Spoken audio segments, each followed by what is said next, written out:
అసలు bone marrow అంటే ఏమిటి? మన ఎముకల మధ్యలో ఉన్న గుజ్జును మన భాషలో చెప్పాలంటే మూలుగును బోన్ మ్యారో అంటారు. మనం మాంసాహారంలో ఎంతో ఇష్టంగా ప్లేట్‌పై కొట్టి మరీ తింటూ ఉంటాం కదండీ! ఆ మూలుగునే బోన్ మ్యారో అంటాం.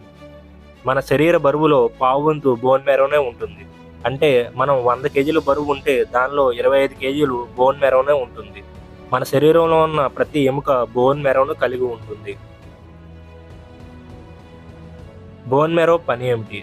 బోన్ మ్యారో రక్త కణాలను అనగా ఎర్ర రక్త కణాలను మరియు తెల్ల రక్త కణాలను ఉత్పత్తి చేస్తుంది. అంటే కొత్త కణాలను సృష్టిస్తూ ఉంటుంది. మన శరీరం గురించి అన్ని విషయాలు తెలిసిన మనకు రక్తం ఎక్కడ తయారవుతుందని మాత్రం తెలీదు.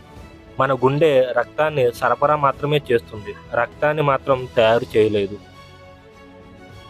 రక్త కణాలను సృష్టించి రక్తాన్ని తయారు చేసేది మాత్రం ఈ బోన్ మ్యారోనే. ఈ బోన్ మ్యారో 2 రకాలు. ఒకటి పసుపు బోన్ మ్యారో, 2 ఎరుపు బోన్ మ్యారో. ఈ ఎరుపు బోన్ మ్యారోలో రక్త కణాలు తయారు చేస్తుంది మరియు పసుపు బోన్ మ్యారో కొవ్వు పదార్థాలను దాచి మన శరీరానికి కావలసిన ఎనర్జీని అంటే శక్తిని అందజేస్తూ ఉంటుంది. ఈ బోన్ మ్యారో ఒక రోజుకు 50,000 కోట్ల రక్త కణాలను తయారు చేస్తూ ఉంటుంది. మన ఆరోగ్యం బాగున్నన్ని రోజులు ఈ ప్రక్రియ ప్రతిరోజు మన శరీరంలో జరుగుతూనే ఉంటుంది. అయితే ఇప్పుడు సమస్య ఎక్కడ మొదలవుతుంది, అసలు ఏమవుతుంది అన్న దాని గురించి క్లుప్తంగా తెలుసుకుందాం.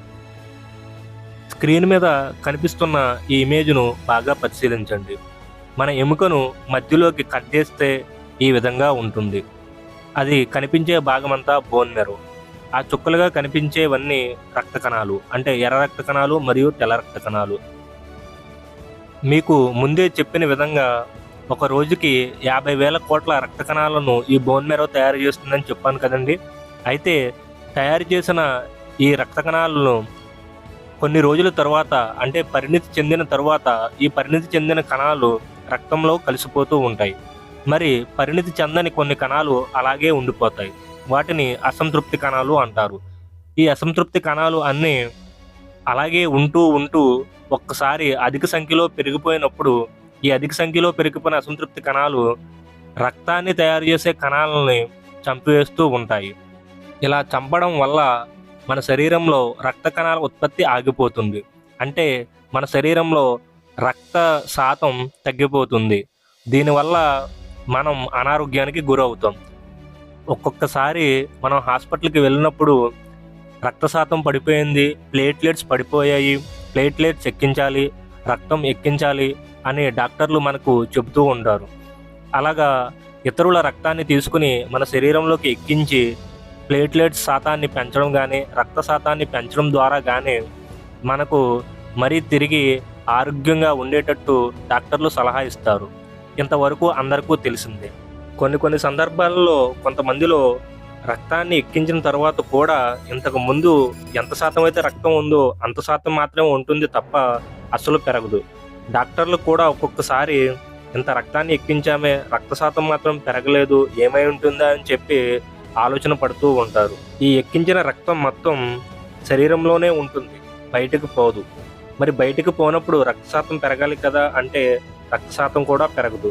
మరి ఏమై ఉంటుంది అనుకుంటున్నారా? దీన్నే లుకేమియా సమస్య అంటారు. ఇది 1,00,00,000 మందిలో ఒకరికి మాత్రమే వస్తుంది.